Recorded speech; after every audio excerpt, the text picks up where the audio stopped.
Good morning, everybody. It is Friday morning, it's 11 o'clock, and we are here for our weekly webinar series. I am happy to be moderating and hosting again today. It is, I'm a SCORE mentor. My name is Claire. I help SCORE with the events and webinars, and I also do some mentoring as well. I'm going to be helping today to facilitate this call and guide questions to our presenter, Mariel Miller from the Franchise Advisor, who's going to be talking about where to find big money in small business. Mariel's associated with SCORE now for over 6 years, and she's been in franchising for over 30 years. She works with professionals, executives, and people interested in exploring franchising. She's also, when we're not in the pandemic world, a national speaker on the topic. She helps people to explore their options. Also a note is her business is actually in the top 1% of the field of franchise expertise. And she's also really fun and really engaging. So I think today will be a really great session. A quick reminder that SCORE is a non-profit entity. We do offer free mentoring and webinar services to local businesses. This webinar is Monmouth County chapter, but we are a national organization. We're supported by the SBA. And so anybody who's looking for free mentoring services, don't hesitate to check out our website. Just a quick little housekeeping business. Those of you who've been on before, you know, but for those of you who are first joining us, welcome. We really encourage Q&A in these webinars. We want you guys to be engaged and ask as many questions as you want to.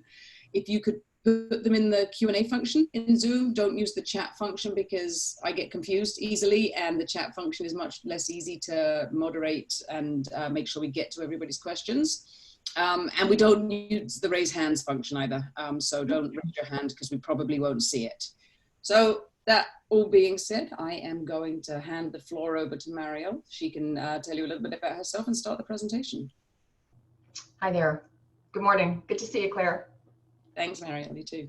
Yeah, it's great to be here, and it's been really a pleasure to work with SCORE. It's been a lot of fun. I look forward to the folks I've met there. The mentors are great. The meetings are fun. More women are, coming in as mentors. Younger folks are coming in. Diversity. It's really a magnificent resource for people interested in talking about business. Their own ideas or whatever is out there. So it's been really wonderful.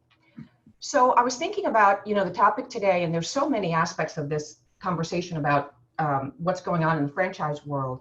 I thought we'd just really be simple about it and talk about sort of what holds people back, right? Like they might be curious about what's going on and what's the next big thing and how do I get involved in all of that. But what holds people back? Why don't they start looking at stuff? And I think it comes down to some assumptions that people have. And my business in a nutshell boils down to helping individuals make the decision if maybe looking at a franchise, is right or wrong for them. And it's not for everyone. And at the end of the day, when it isn't for you, that's okay, but it's for a reason that's probably not what you thought.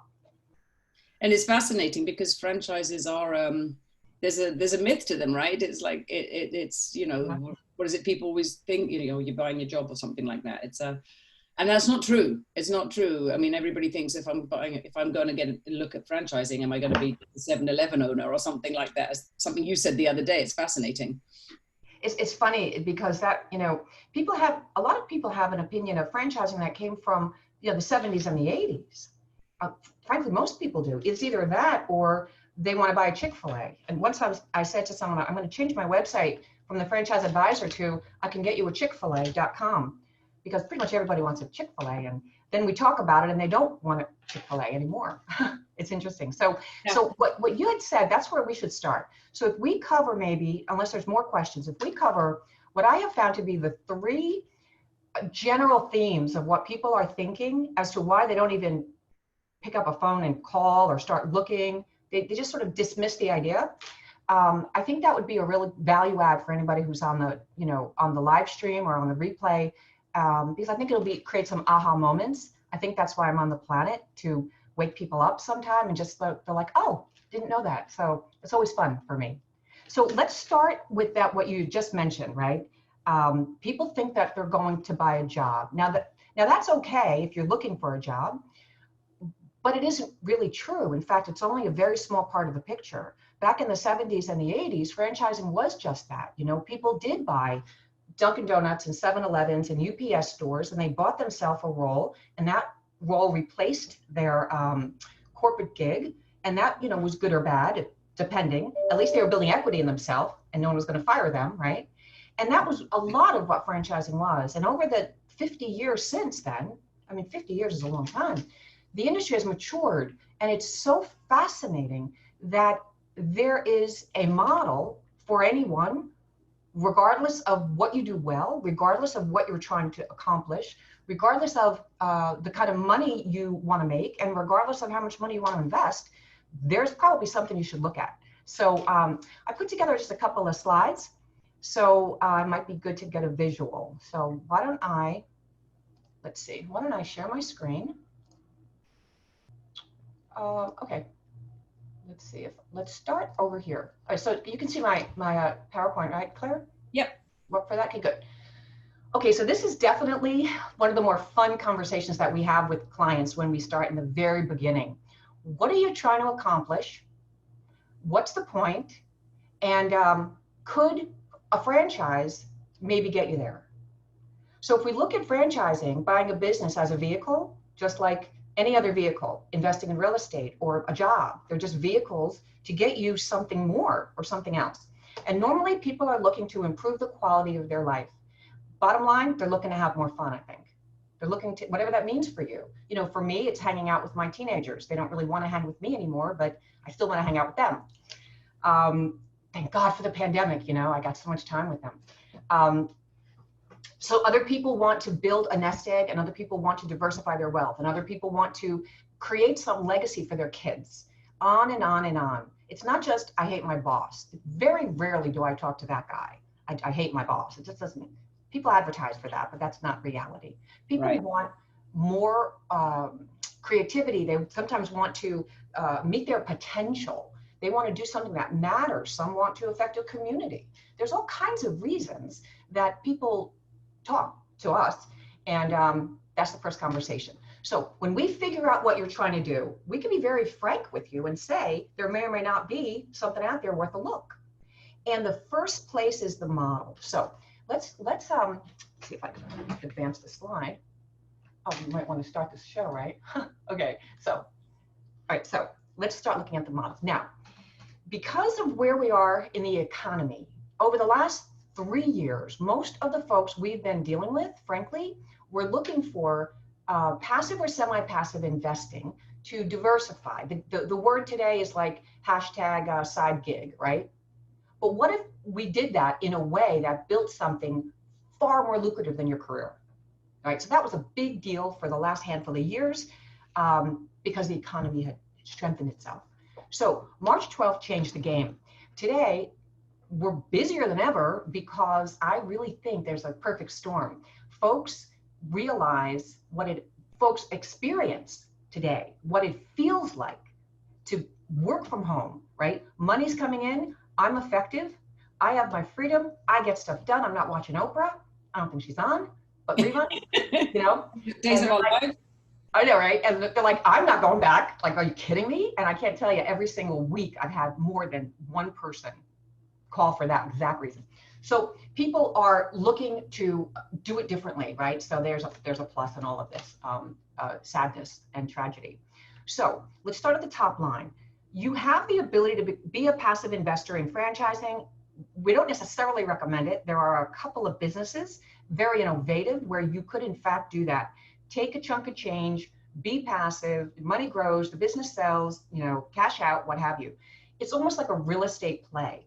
However, business ownership as a way to diversify your money, generally people are interested because they want to be able to have some control if the business isn't doing what you want it to do, right?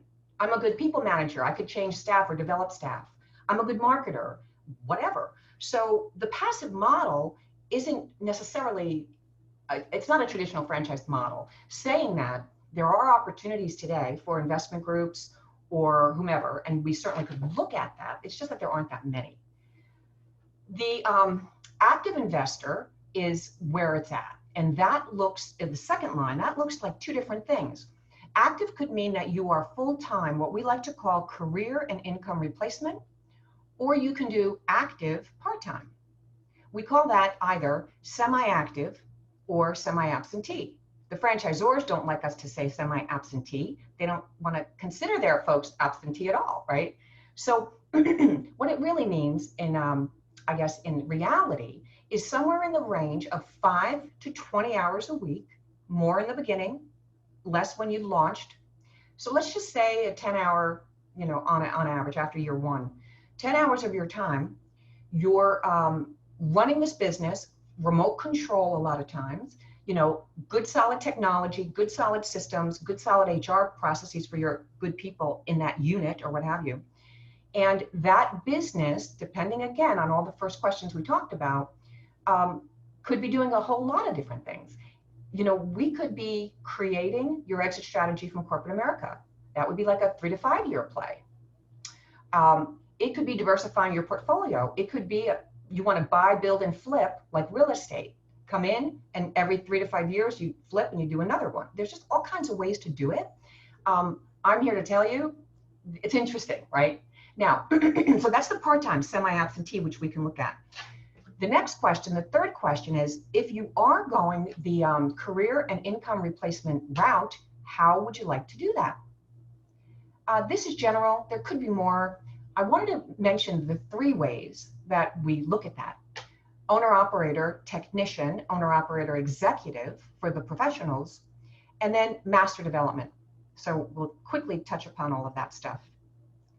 So that sounds like a plan, right, Claire? Just kind of hitting. It does. Absolutely. Okay, cool. Okay, so as I mentioned, so passive investing, your money works and you don't.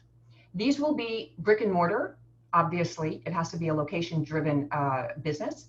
And it's generally a multi-unit play. Multi-unit meaning when you drive downtown and you see a strip mall, if you close your eyes, think about it for a second, we're all thinking of the same businesses, no matter where we are in the country.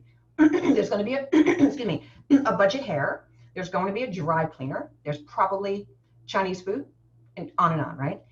Many of those franchised units, 1,500 square feet, 1,200 square feet in a strip, the guy who owns that might own 20, and he's in a corner office. Or maybe it's a a couple, and they own 3. That's generally the plays multi-unit. What the franchisor wants out of you, excuse me, besides you meet the criteria for net worth and liquid capital, is that, you know, there's an operations manager or there's a partner, there's someone, excuse me, involved that's going to be full-time because it's not you, you're not involved in this thing. So this is a very good option for investment groups. We work with the NFL and major sports leagues, you know, folks that they can't be counted on to be in a certain city. Generally speaking, they're looking for high net worth individuals. And it's sort of limited for the professional, corporate professional, really, the single person who's doing a career replacement, you know, simply because of the scale of these things. However, as I said, there are some new creative options being offered today, like a franchisor who partners with an operating group nationally. So you come in, this operating group is also a franchisee as you are, and your connection is with them and they do all of the operations work. We see a little bit of that. So passive is limited, but it's interesting, and it's definitely worth a look if you fall into that category. Now, the semi-passive is what we just mentioned before, and this is what is the majority of interest in most working people today. Your role, your 5 to 15 hours a week or so, you're going to be, to some degree, the face of the business. So the skill set they want is first and foremost people management. People have to like you. You need to set the culture. And the culture of your business has to be sticky so that you're not woken up at 5 a.m. time to make the donuts, right? You can't do that. You're working, or what you're doing other things. You have other businesses or something. So the first thing is management expertise, good, solid people, relationship skills. You can find and keep good people. You can build a team. These, again, are generally brick and mortar, very, very scalable. And also, probably most interesting, is that there's such great resale value in multiple unit operations today.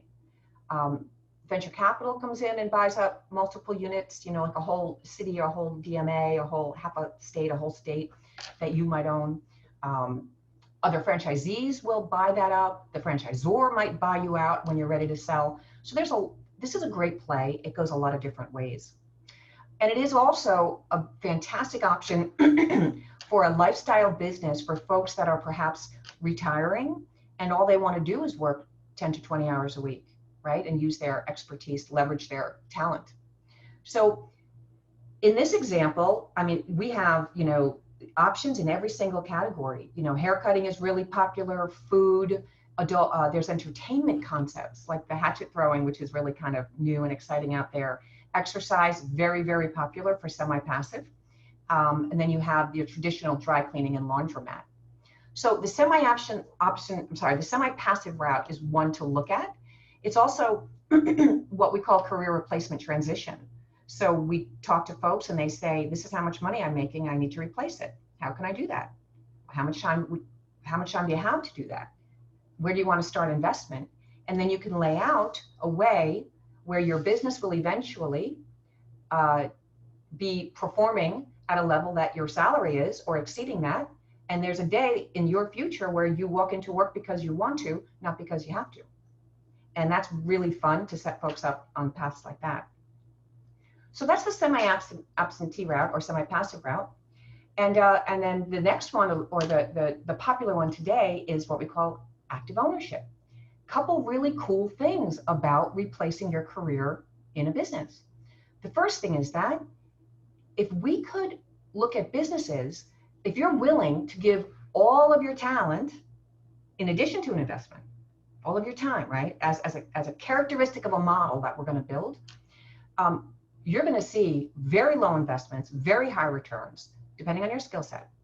And what you're building can be far beyond a job. So let's look at that. There's three here. The first is owner-operator, what people think about time to make the donuts, right? As an owner-operator, there's a lot of varieties for people. There are owner-operator, many of the owner-operator opportunities are non-brick and mortar. So what does that mean? Not just home-based, but home-based. So you might have a business out of your home, mostly online. You might have a business that you use some office space, like a office park or Regis, renting an office or in and out office, space. You might have a business that's neither of those, that you have a light industrial space where your employees go or your equipment goes. So there's a lot of variety. The beauty of that is there's no lease, there's no commitments to a lease, right? And there's not a high overhead. The other thing is these are scalable too. So to scale and grow your business to something huge, it's not only unit by unit by unit, right? You could end up in a territory, and the way that you scale your business is another truck on the road, another car on the road, another team on the road, another salesperson on the road, until you just penetrate the whole territory. So owner-operator, it's all about your skill set. A technician can actually do stuff and run a business, but the executive might not want to do it that way. So executive ownership is on the rise. And executive ownership is pretty exciting because we move a C-suite person or a vice president or a district manager, right? Not from a corner office, to behind the counter, it's corner office to corner office. Your executive leadership skills, not only, of course, the people part of the role, but marketing, and again, being the face of the business, managing a team, and particularly developing people. So if you want to develop, because you're going to develop your replacement, you're going to oftentimes have a small group, of folks that are running your business, but you're still at this thing full time. So you could do this in a transition as well, whereby it starts with a small team of people and you keep a job, you move into it as a job, or you transition as a career, change, but all the while the goal from the very beginning is within 2 years, you scale out. You're done. You're doing a 5-hour work week because of the team that you've built. Many franchisors don't allow for that. So it depends again on what are you good at? What are you interested in? Is there a model that could fit, your goal? So adding more complication to the picture, the point is you could do this in a whole ton of ways. There's a lot of ways. Okay. And then the last piece, and I'll just give you one line on this because I'm sure there might be questions. The last full-time effort is called master franchising. It's also called sub-franchising or sometimes regional development, which is confusing. It's a big play. And I recently wrote a white paper about this because there's just not a whole lot. If you were to Google it, there's not a whole lot of information about it for a lot of reasons. So the white paper can explain it. I think what I want to say, this is really interesting and you get it fairly quickly once we chat or you read the paper. There is not a salary level at all, ever, that we can't show someone several different ways to meet it or exceed it. There's just not. There's never been really in my experience.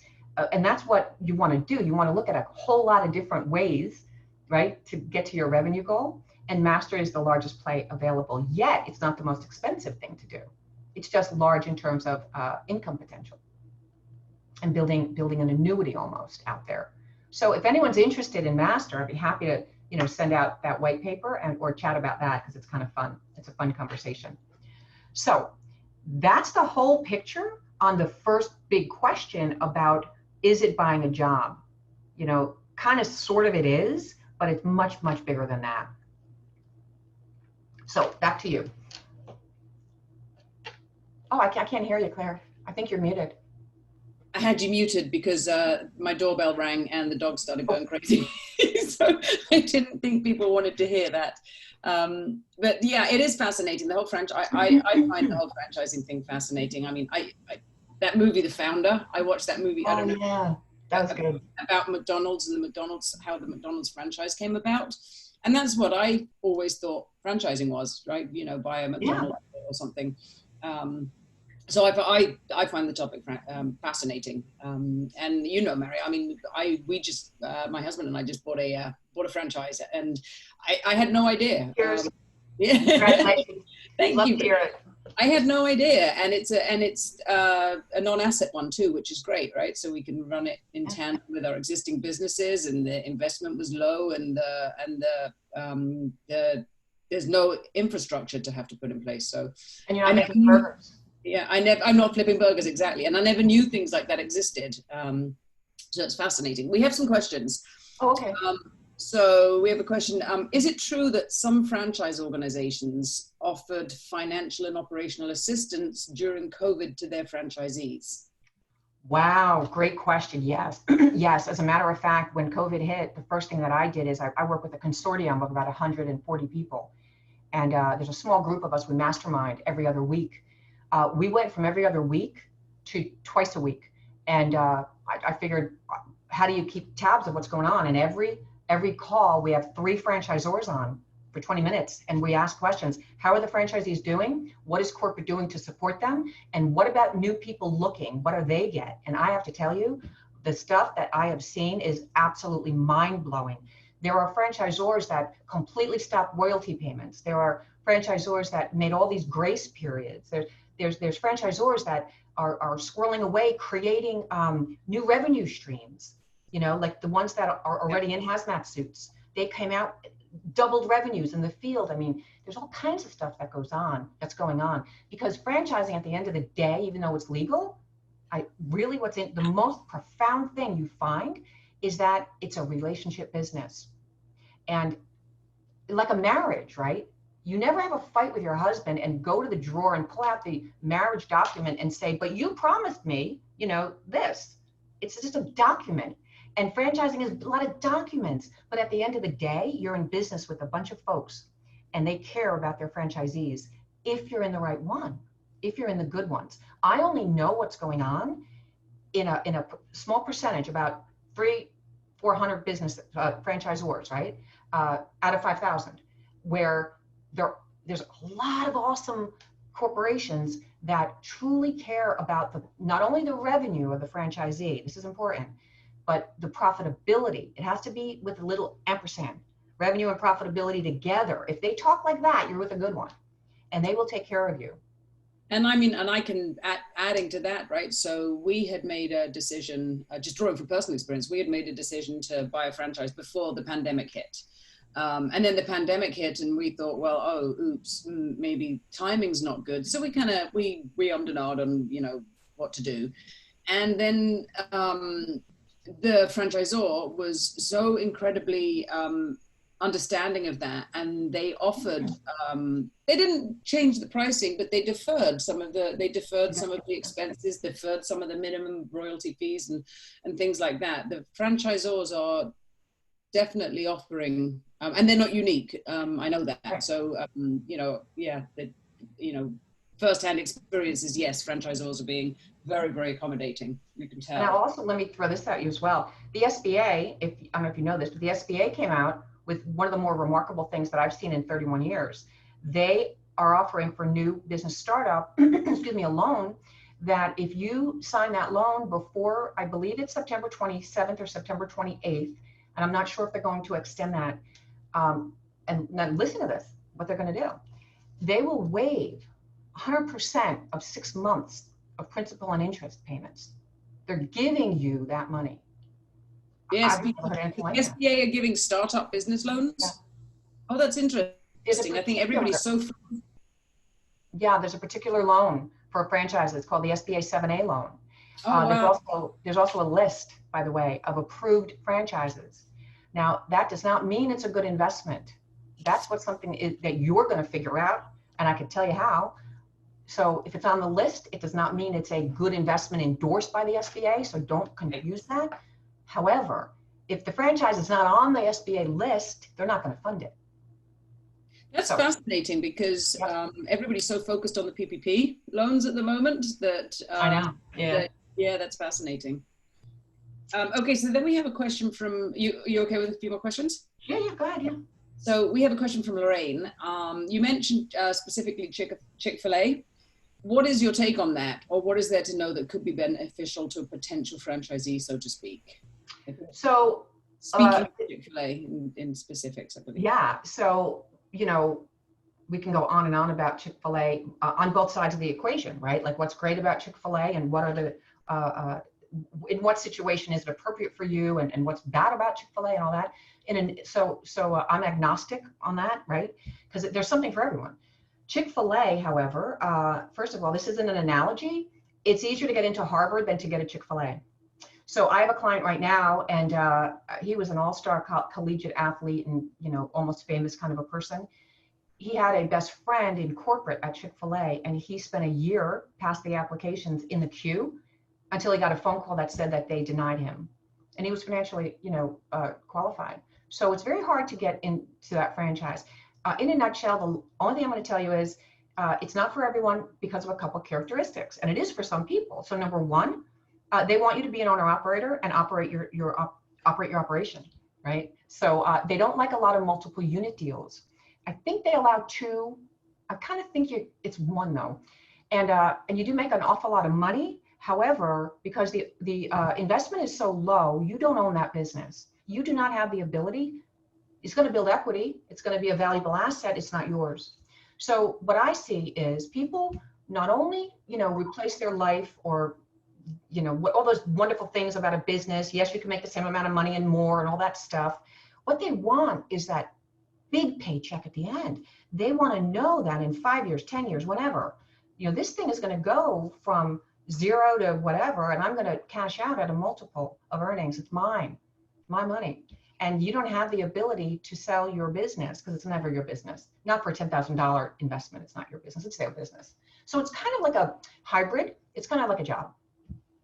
And if you love chicken, it might be a good one for you because you can make a lot of money in chicken.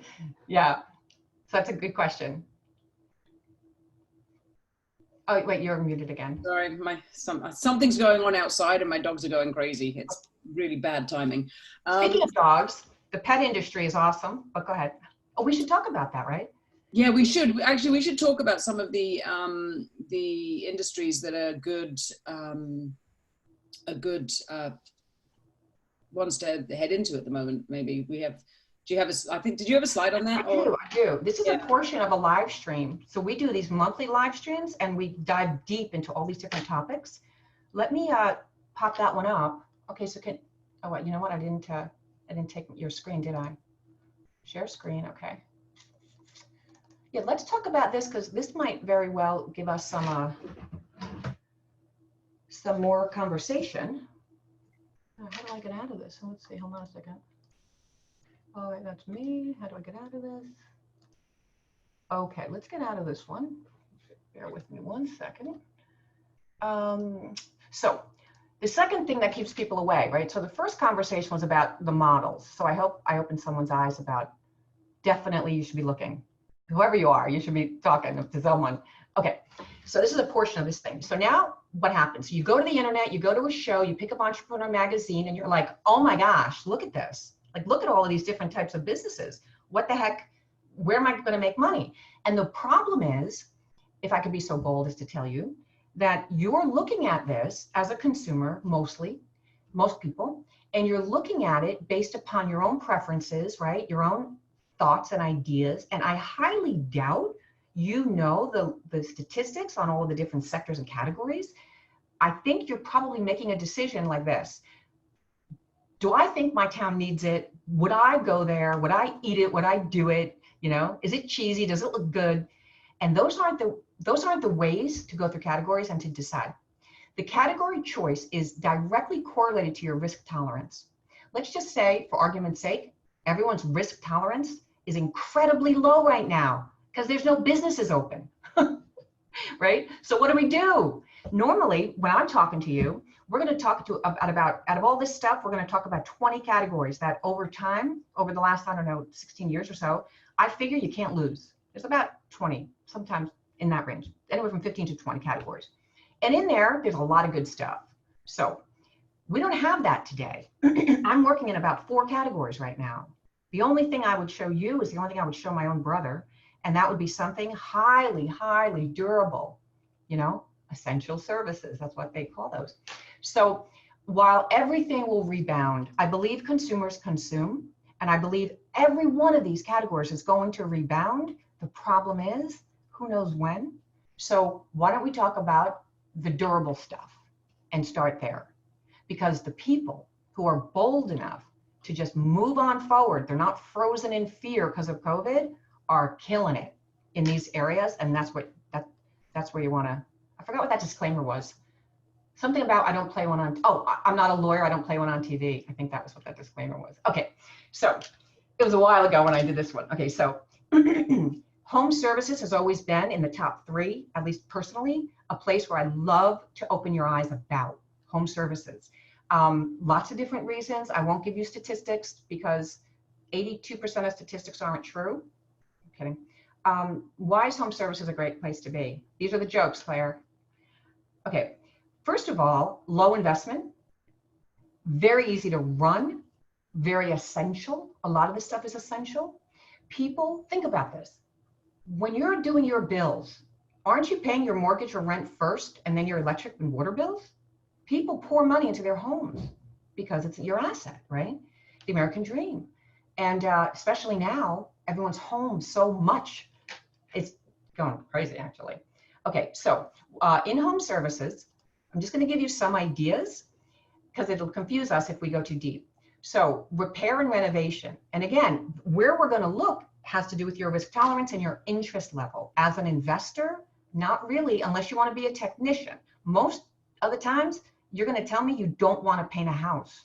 You want to build a business, build wealth, right? But if you want to be a technician, there are some amazing options as well. So home repair and renovation is great. There's painting, which is absolutely not going anywhere. Millennials, by the way, are largest buying demographic in the history of humanity. You got to understand the millennials. Now, if you do, call me, because I don't understand my teens at all. But I do understand the millennials that are homeowners, you know, and they want more space. So this whole idea, it started with like California closets of organizing, but there's everything from, you know, garage into more living space to, what do they call these? These nanny pods, where people are buying containers and putting their mom and dad in the backyard in renovated containers. It's kind of interesting. So more space places, right? Childcare and tutoring done in the home. Housekeeping, one of the categories that I tell folks, there are 3 categories where more millionaires have ever been made in franchising, from my vantage point, and cleaning, janitorial and residential cleaning is one of those terrific places. Handyman services, this stuff is, you won't even believe the revenues in this stuff. Pool care, lawn care, mosquito, you know, control. The thing that a lot of these have in common that makes them attractive is recurring, predictable account business. You get a client, you keep a client. You get a house, you keep that house, and you bill them every first of the month or whatever. Kind of similar to the exercise, you know, concepts. People love the recurring revenue. Property management services, again, they call it getting doors. You know, if you're good at this, or you hire someone who's good at this, and you build your business by collecting doors to manage, you're making 10% of rent. They're not changing their property management company if you do a good job, and you just build and build and build. So, oh, and of course, these essential services as well, HVAC, plumbing, roofing. Some of this is insurance-based. So, like disaster, remediation, and emergency. So these are big ticket, kind of a one-call event. So when you decide what you're looking for in a business, and this is one of the questions, you know, small, incremental, high volume, low transaction, recurring business, maybe every bill you is $95 a month or something, but you have a lot of them. Or disaster remediation, your average ticket is $7,000, let's say. You're going to do less of those, right? So it's all about your model, how you want your business to grow. So home service is a really good one. Right now, I just went through this again, you know, and again, kind of sort of like COVID, you know, trending COVID a little bit, and also the next 18 months ahead of us, where I would probably suggest you look, again, depending on your interest and your budget and all that, and your earning needs and stuff like that. These are probably the better ones for today. Another trend, we're only going to talk about, I think, 3 on this in this portion. Surprisingly, wellness. So in general, wellness is something, if you are not sure about, you might want to, oops, let me back up. You might want to learn about. Okay, so these are some of the amazing growth categories under wellness. I'll give you some numbers maybe. I think that's my next slide. Just read that kind of quick. There's only, I'm going to say 1 or 2 that you're going to want to look at, because the ones that are making it through COVID aren't just making it through, they're exploding. So if you look at the numbers here, it's mind-boggling. I mean, look at beauty and aging, because like, I know my face is falling off. I have to go to my place as soon as it opens back up, you know. 900, I mean, like, look at these numbers, right? $900 billion. These are crazy, incredible numbers. But again, we're not necessarily opening, you know, cycle bars today. Not today. They're going to come back, but maybe not today. So based on your risk tolerance, where do you want to go? again, the millennials. See, like folks like us, you know, I was born in the, let's just call it 60s, 70s, no, 60s. So we were brought up going to a doctor when we were sick, and they make us feel better using pharmaceuticals, correct? Okay, that isn't the millennial generation. They would spend their money as well, same money, right? They want to spend their money in preventative, personalized medicine. And you could get into that depending on your goals, but it's got a long shelf life servicing the millennials. So in wellness, for example, there's, you might have seen the IV drip bars. These things, in my mind, at my age, that's a fad, you know, until of course I take my opinion off the table and I learn, where you could boost your immune system. It's going absolutely, it's off the charts in China. You know, IV drips of vitamin C, things like that. You might want to look, you might not. But if you don't look, you don't really know your risk tolerance, right? So complementary, alternative, and preventative would be the place that I would focus right now for the next, I'd say it'll always be there, but right now, the only place I would actually show folks, just simply because we don't know when we're back in business, right?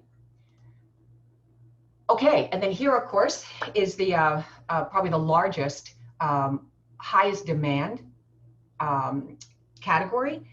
Number one, children's services, where I grew up in franchising for about 14 years when I was in corporate, that was always huge. In fact, number one at one point. Today, it was eclipsed by, our generation, you know, the baby boomers. So they say, and I don't know about the statistic, 70% of the wealth of the country is with the baby boomers. So there's money there. But I want you to see a different way to look at it. Okay, here's a scary stat. For the first time, I got to move this over here. For the first time in history, older adults are going to outnumber children by 2035. Think about what that means. Like we take care of our parents, but what happens when there aren't enough of us and there's more of them? I'll be one of them, right? And that'll happen by 3050. They also say that 10,000 people turn 65 every single day, and that's going to go on for 30 more years. So talk about a legacy business for your kids, anything senior related. Fantastic webinar. This came out, I think, 2 years ago. Love this webinar. It was put on by, I can't remember, but I have the reference, an insurance company. So there's a new, I felt this, we felt this, but they actually documented this and studied it. There's a new phase of retirement. We don't just work until X date and quit and retire.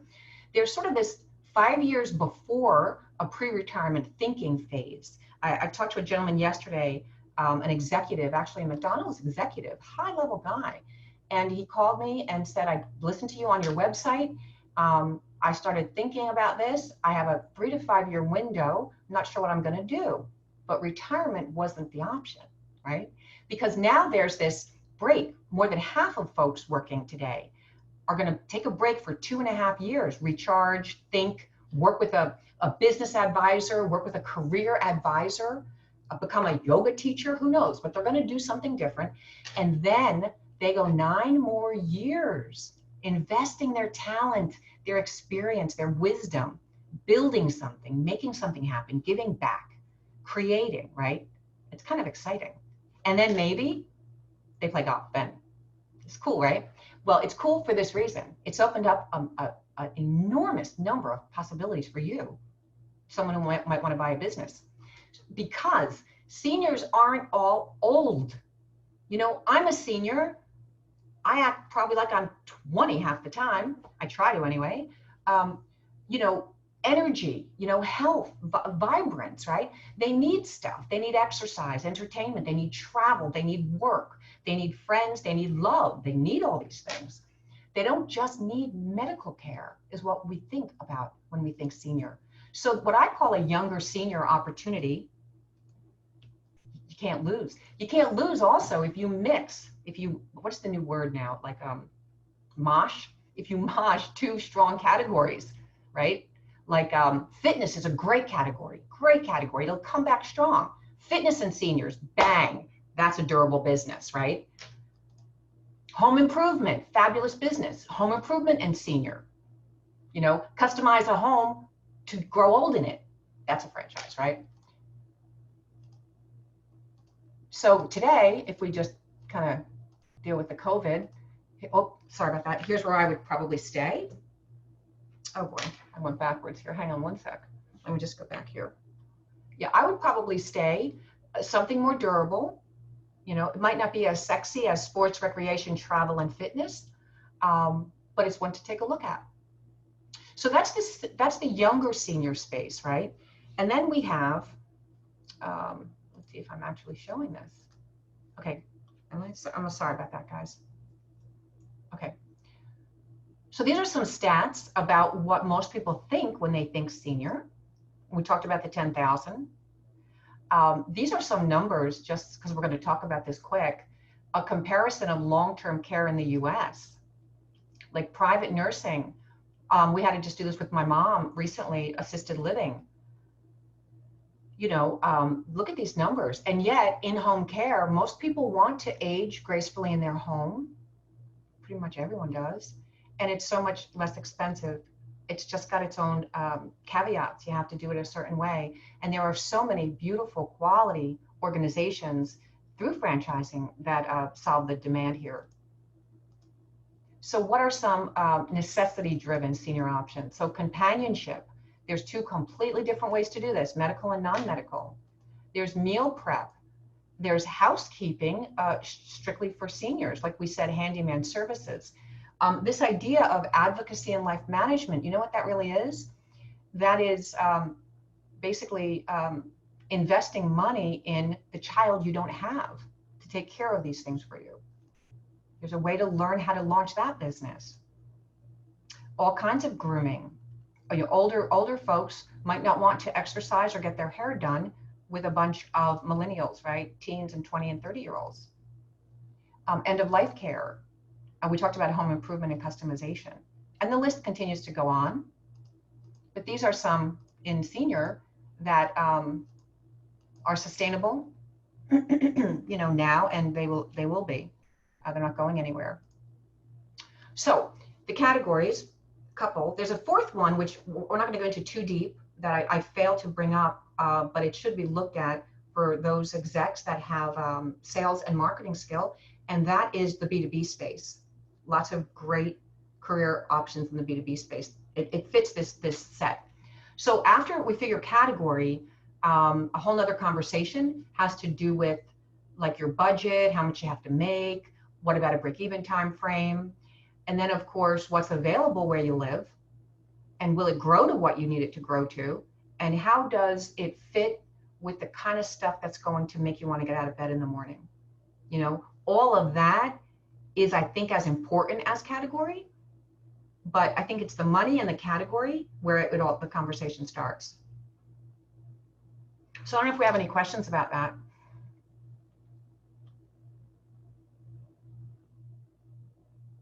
Should I stop screen share?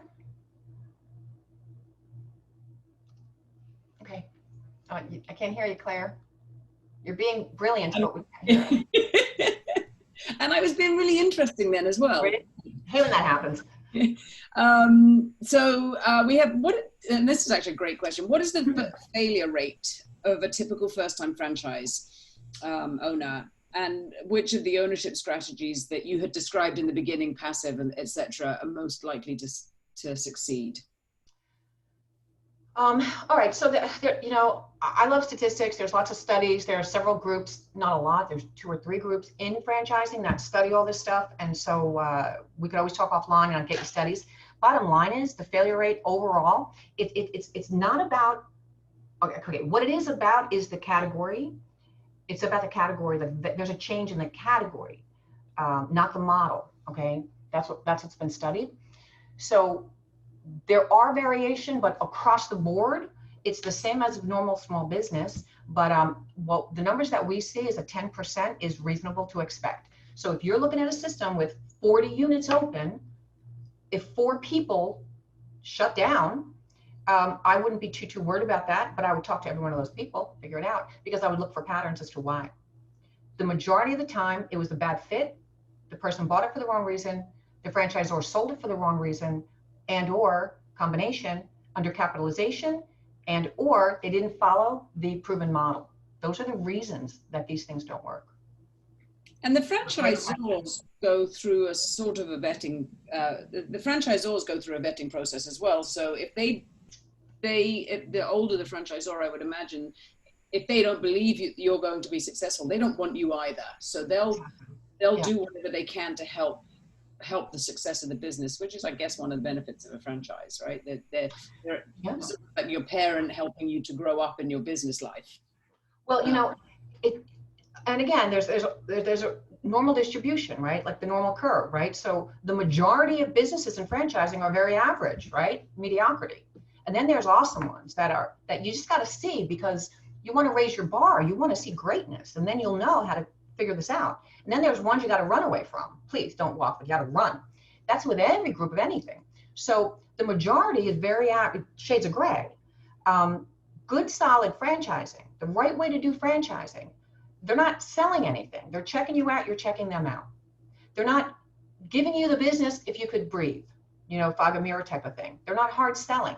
This is a mutual discovery, a due diligence, where they need to know you're going to succeed. Why? Why?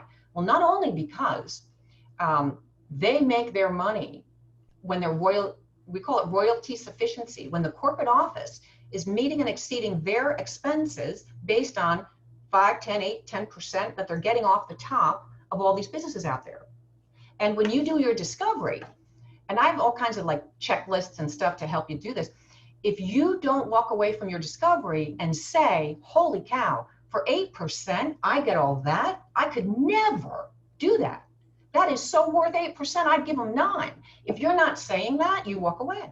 It's very simple. It's a very fair equation, and usually you're getting more for your money if you're looking at the right franchises.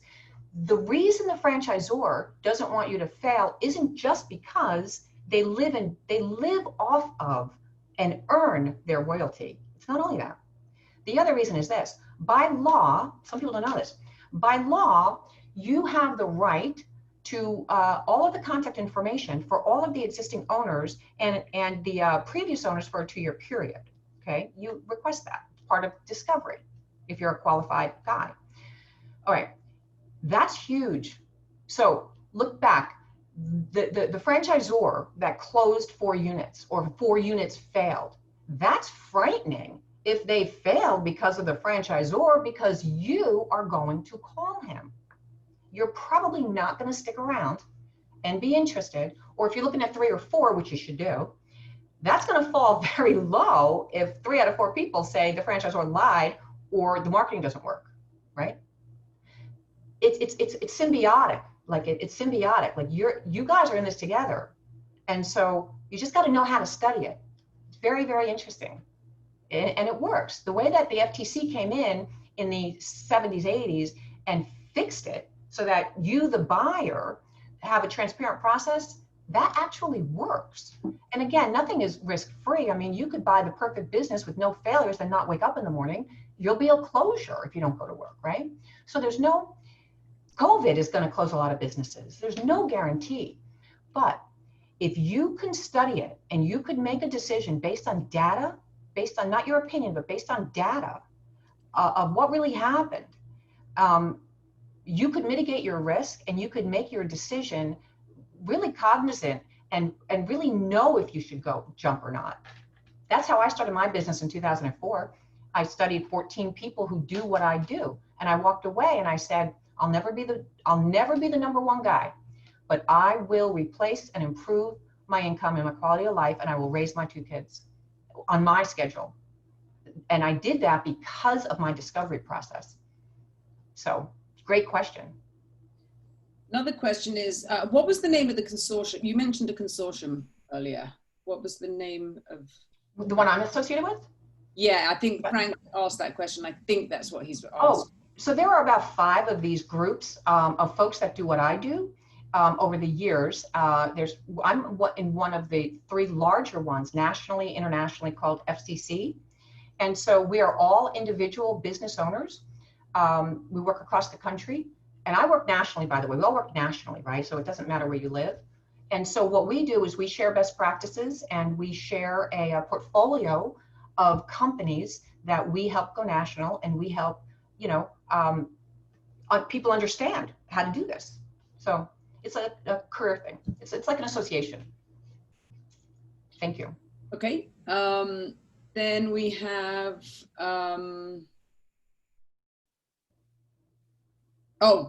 Frank, I think Frank's saying, can you put it in the Q&A forum? But I think, Frank, maybe you can, maybe you can shoot an email afterwards and we can respond back to it by email. I'm just conscious of the time that we're coming up against.